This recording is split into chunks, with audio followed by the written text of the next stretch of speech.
nós temos percebido nós temos percebido de Deus que Ele quer a igreja nas ruas. É verdade. Ele quer a igreja nas ruas nesse tempo. Obrigado. E é um tempo onde nós acreditamos, a gente já até falou aqui, que nós cremos que nós vamos viver o maior avivamento da história. Louvado seja o nome de Deus. Nunca foi documentado, nem com o avivamento da Rua Azusa, nem com o do País de Gales, nem qualquer outro avivamento que tão bonito que foi na história, vai se comparar com o que Deus vai fazer nos últimos dias. A gente acredita nisso e é essa mensagem que a gente carrega. Glória a Deus. Então, ontem a gente estava ali no Data Show, olhando lá de cima, né? E a presença de Deus ali. E nós olhamos para o Rogério. E ele deu aquele pulo da cadeira e falou: ai meu Deus, e agora que vai sair correndo. Foi. Irmã Terezinha falou. Que mexeu no nosso coração. Glória. Então, a gente crê, né? Uma resposta de Deus de forma positiva, de como Deus está observando a igreja e ficando alegre com o movimento que a igreja está se envolvendo. Meu né? Deus. E esse despertar da igreja nas ruas, e o evangelismo, e é isso, a unidade. Nós tivemos participação de gente de fora. E isso é maravilhoso, né? Trazer esse sentido de unidade, porque nós precisamos ser um. Nós não fazemos nada sozinhos. É verdade. Nós não temos exclusividade em nada. Meu Deus, é verdade. Né? Nós somos um corpo só em Cristo. Eu queria ler com os irmãos o texto de Filipenses, capítulo 3, versículo 17 ao 21.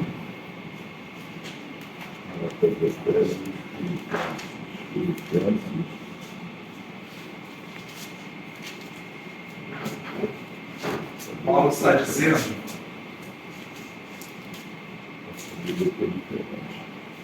vai dizer assim: irmãos, sede imitadores meus e observei os que andam segundo o modelo que tende em nós.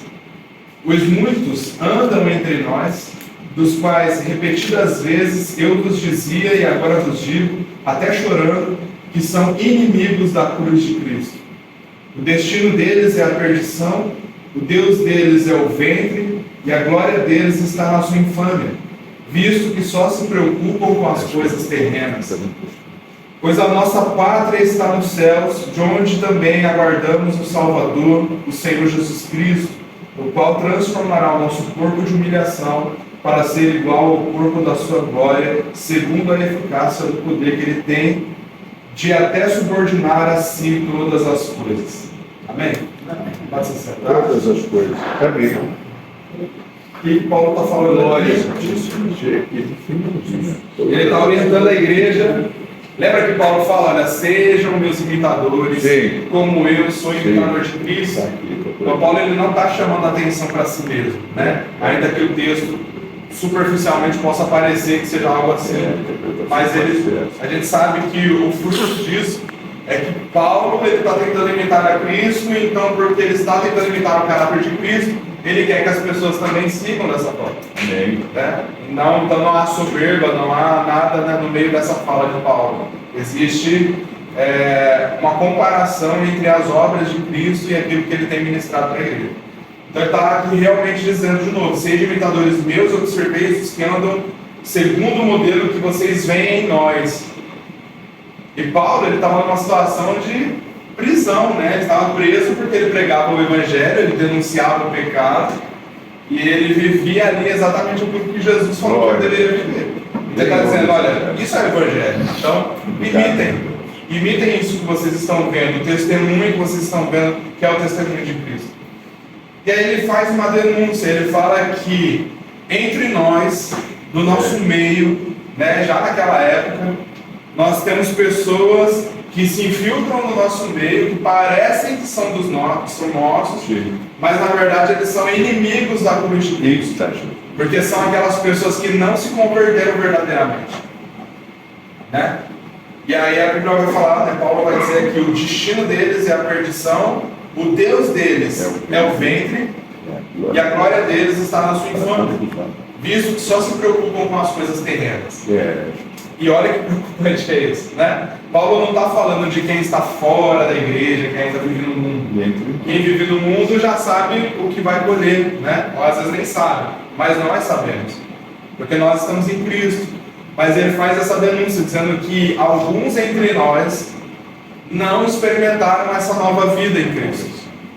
Eles acham que estão salvos, mas eles ainda não se converteram verdadeiramente. Eles não experimentaram essa novidade de vida. A Valnice gosta muito de dizer, essa regeneração do nosso homem interior. Quando nós somos recriados em Cristo, nós morremos, nós nascemos em Cristo, nascemos de novo. Então eles não passaram por esse processo, mas eles estão no nosso meio. E se confundem muito com nós, né? Só que, como que nós vamos conseguir identificar? Através do fruto. Meu Deus. Olha o que Paulo está dizendo. O destino deles é a perdição. O Deus deles não é o nosso Deus. Pelo contrário, é o ventre. E uma vez a gente conversando, eu e Fabinho, lá em 2021, 2020 ainda, né? Era muito tempo atrás. E aí a gente estava falando sobre essa discussão sobre o ventre, né? E nós percebemos que naquela época nós não servimos o Deus de Israel, nós servimos o nosso ventre. Porque toda essa região aqui do ventre é onde saem as nossas vontades. É ou não é? É de onde afloram todas as coisas. Então, nós às vezes podemos estar enganados pensando que nós estamos em Cristo. Nós precisamos observar qual é o nosso Deus. Será que o meu Deus são as minhas vontades? Elas estão acima da vontade de Deus? Ela está acima da obediência? Ou será que eu, na minha visão, na minha cosmovisão cristã, eu acho que eu sou superior a todas essas coisas e eu posso fazer, porque afinal de contas Deus vai me perdoar de qualquer jeito. Às vezes a gente pensa dessa forma, né? Então a gente precisa tomar cuidado e precisamos experimentar verdadeiramente o novo nascimento. Por quê? O destino deles é a perdição, o Deus deles é o ventre, e a glória deles está na sua infâmia, visto que eles só se preocupam com coisas terrenas. Que triste isso. Que triste é você olhar para um cristão de anos, né, décadas na igreja, um trabalho lindo construído, e você tirar um tempo de mesa para conversar com ele, tomar um café, e você descobrir que ele não nasceu de novo. Não é triste? É muito triste. Às vezes a pessoa ela construiu grandes coisas. Às vezes a pessoa ela vem de uma história, nasceu no avivamento, né? E vem construindo essa vida toda em Cristo. E aí você tira 5 minutinhos para conversar com a pessoa, você descobre que a pessoa não nasceu de novo. Isso é triste pra caramba. É muito triste. Então nós precisamos entender qual a nossa parte nisso. Onde nós estamos posicionados. Senhor da glória. Principalmente para esse tempo que a gente está vivendo. Né? Paulo está dizendo para a gente não se enganar. Para a gente ter um olhar espiritual. Para a gente conseguir discernir.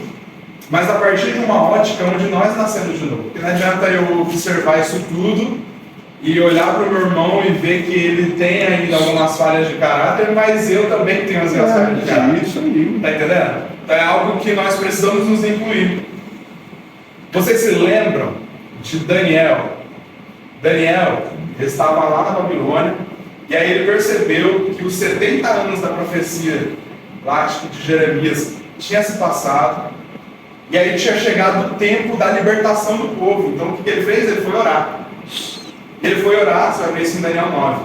Quando ele foi orar, ele assumiu para si todos os pecados da nação. Foi Daniel que tinha blasfemado contra Deus? Foi Daniel que tinha se prostituído com os outros deuses? Não foi. Foi Daniel que tinha se envolvido em corrupção? Era Daniel que desobedecia ao Senhor? A Bíblia vai falar no começo do livro de Daniel que Daniel e seus amigos, eles escolheram não se contaminar com os lugares do rei. Então Daniel ele não tinha parte nesses pecados, porque o povo de Israel ele foi levado cativo para ser escravo na Babilônia por causa de uma consequência de algo que eles plantaram no passado. Né?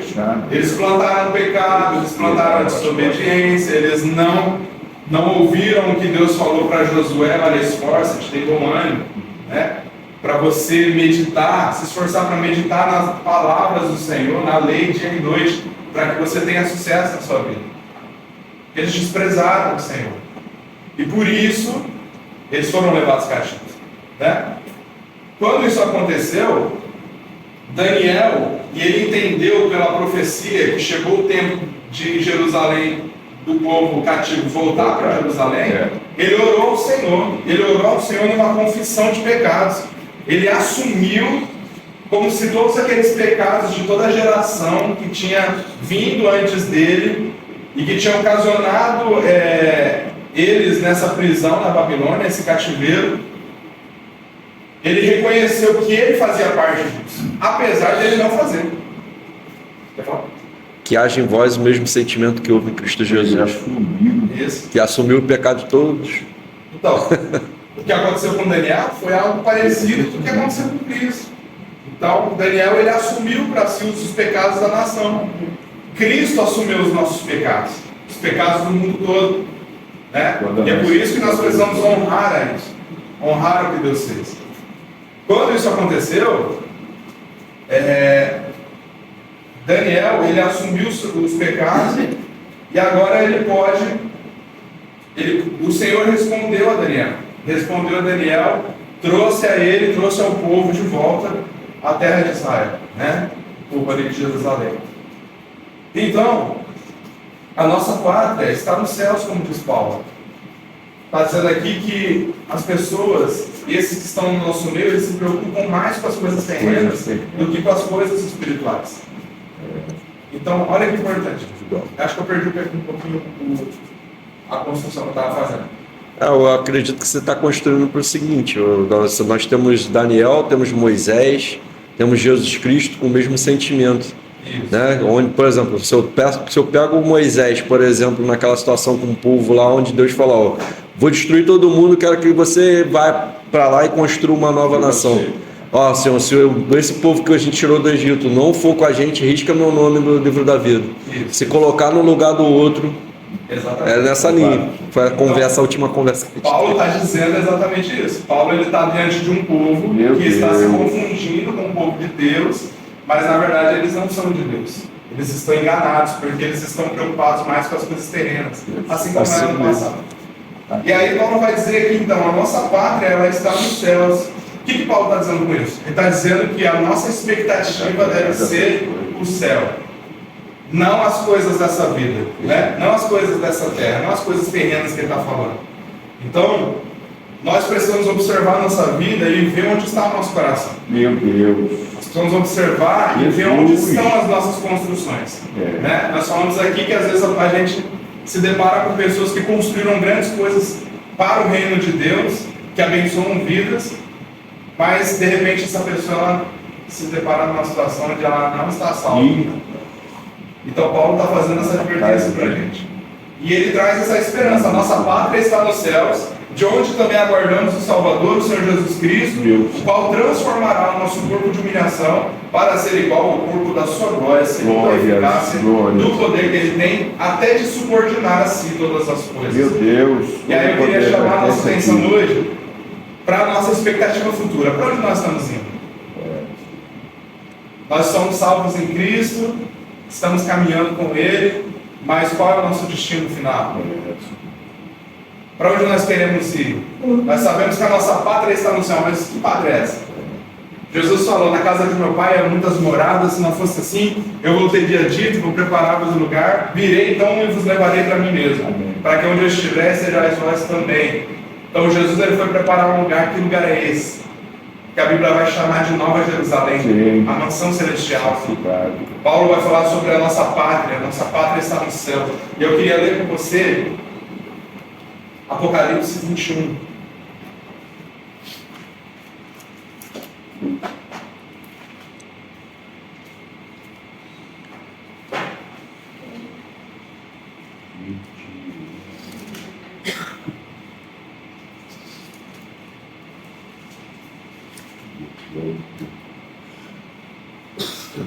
Assim, João está vendo uma visão extraordinária sobre o nosso futuro.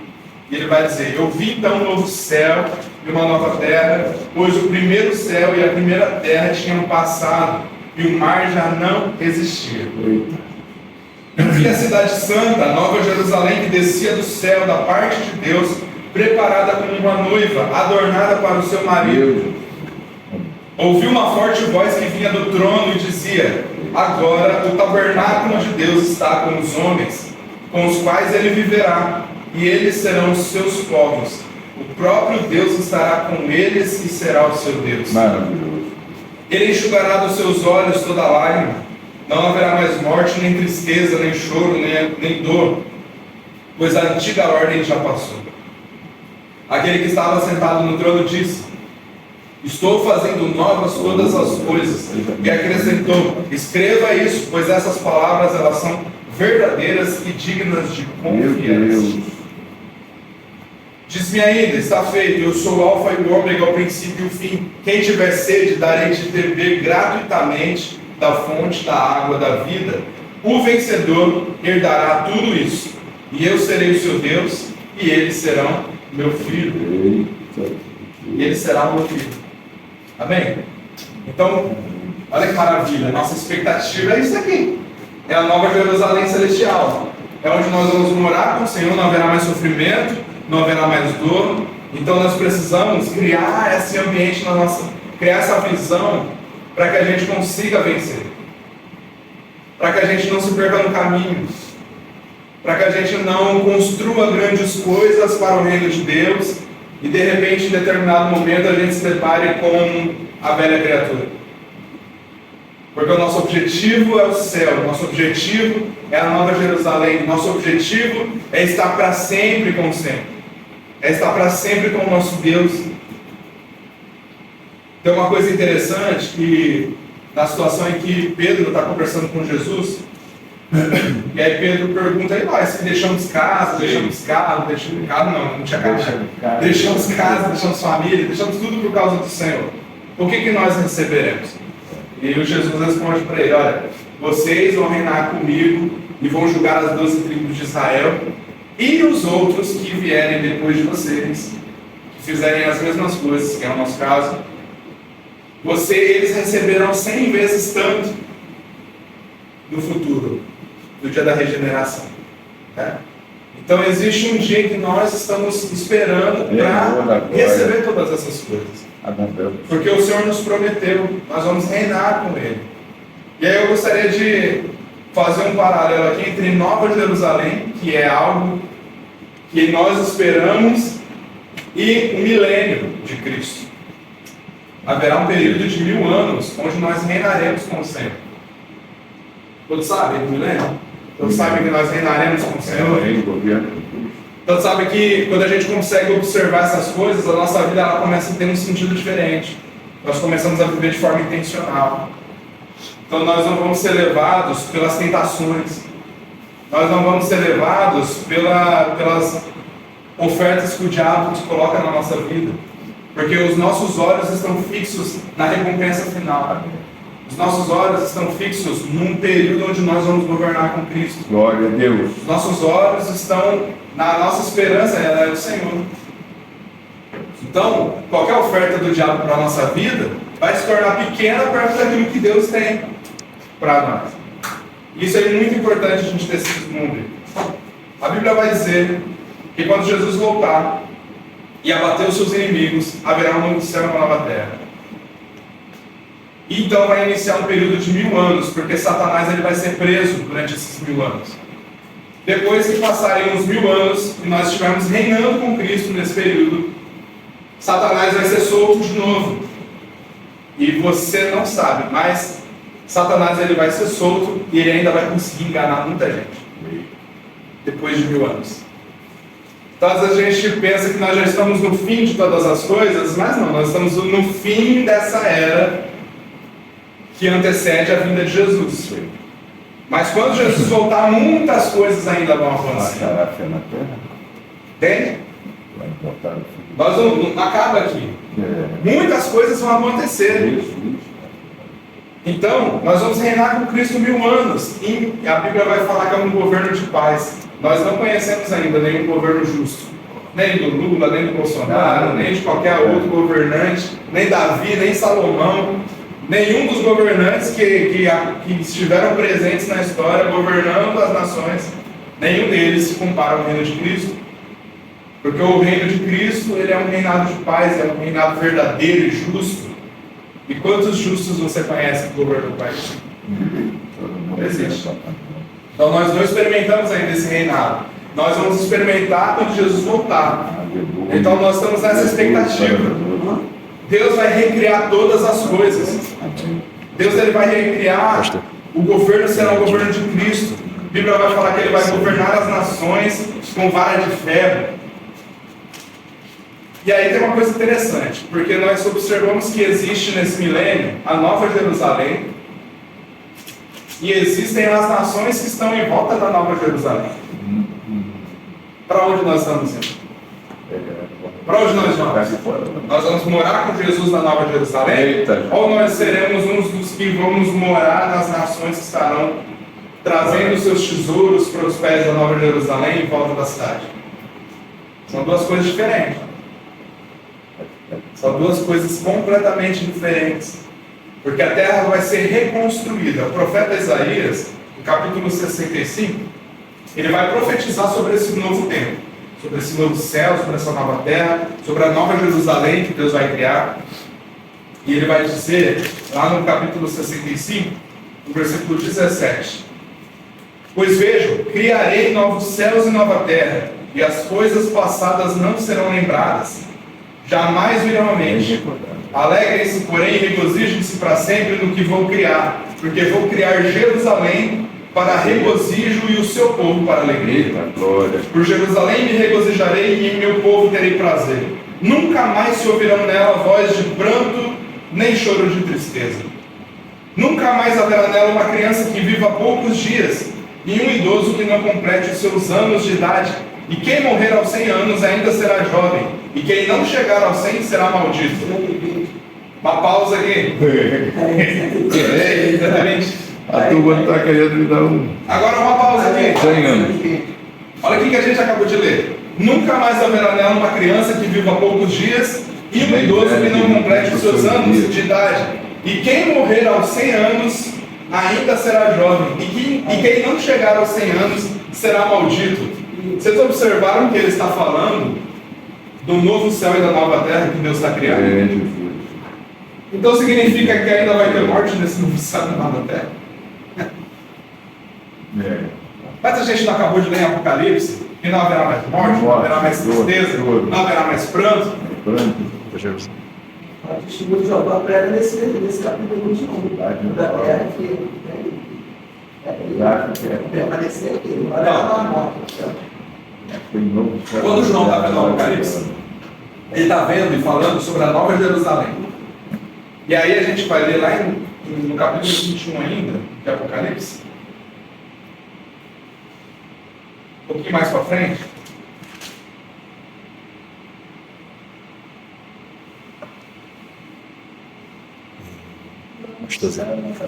José Capítulo vai bater com a Virgem de Lá no versículo 22. Umas ficam de fora. Não vi templo algum na cidade, pois o Senhor Deus, o Todo-Poderoso e o Cordeiro são o seu templo. A cidade não... Está falando da Nova Jerusalém, tá? Sim. A cidade não precisa de sol, nem de lua para brilharem sobre ela, pois a glória de Deus a ilumina e o Cordeiro é a sua candeia. E as nações, estão em volta da cidade, andarão a sua luz. Cadê? E os reis da terra, porque vão ter reis sobre a terra nesse período, lhe trarão a sua glória. E as suas portas jamais se fecharão de dia, pois ali não haverá noite. E a glória e a honra das nações lhes são trazidas. Aí aqui que vem a parte importante para nós. Nela, ele está falando da Nova Jerusalém, nela jamais entrará algo impuro, nem ninguém que pratique o que é vergonhoso ou enganoso, mas unicamente aqueles cujos nomes estão escritos no livro da vida. Então a gente precisa ver a nossa mente aqui para pensar um pouco. Porque se nós temos a Nova Jerusalém, nós temos pessoas habitando na Nova Jerusalém que estão com o nome escrito no livro da vida e que são puras e que não tem mais pecado nelas, quem são as nações que estão em volta que elas vêm trazer os seus tesouros aos pés da Nova Jerusalém? Se a gente continuar lendo o texto,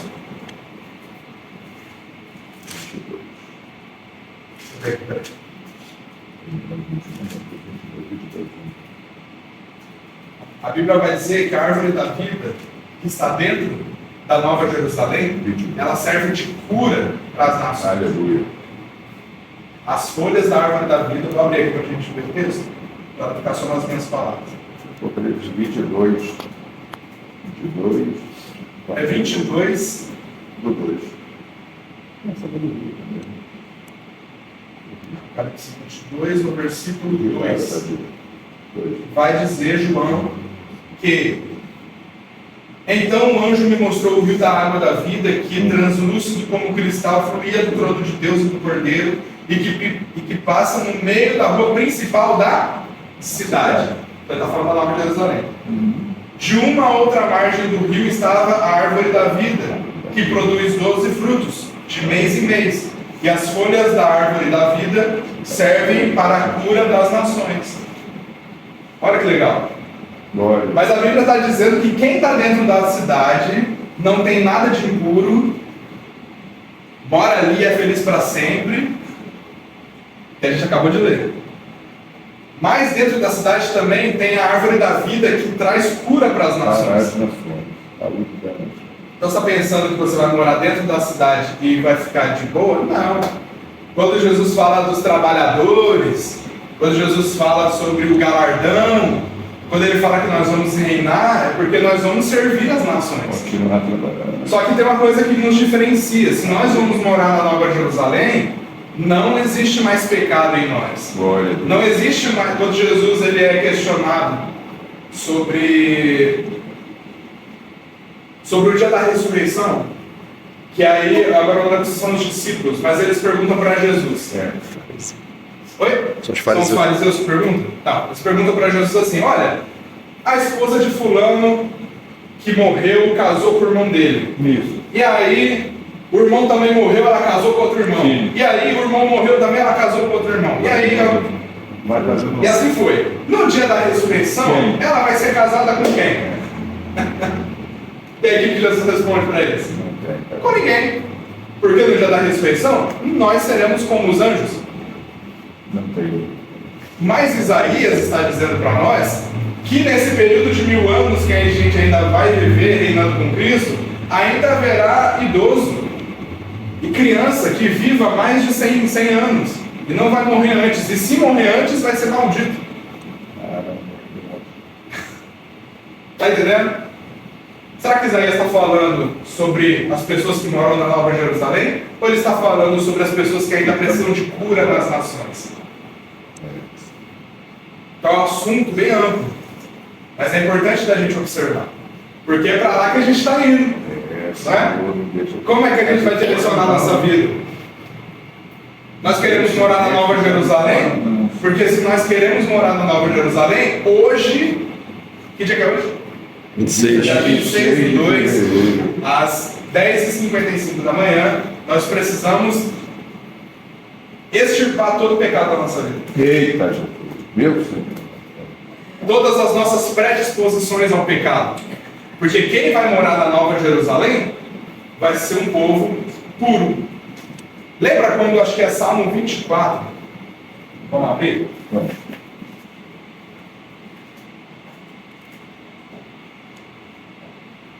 Salmo 24, o salmista vai dizer: do Senhor é a terra, Sim. a sua plenitude, Sim. o mundo e aqueles que nele habitam.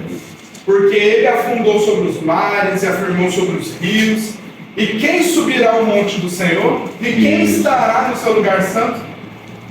A resposta: aquele que é limpo de mãos, duro de coração, que não entrega a sua alma à vaidade, nem jura enganosamente. Este receberá a bênção do Senhor e a justiça do Deus da sua salvação. Esta é a geração daqueles que buscam a tua face, ó Deus de Jacó. Eu não sei se você sabe, mas esse salmo, ele é um salmo que ele é, como que fala quando é futurístico, né? Escatológico. Ele é escatológico. Ele é um salmo de uma visão que o salmista teve de algo que vai acontecer.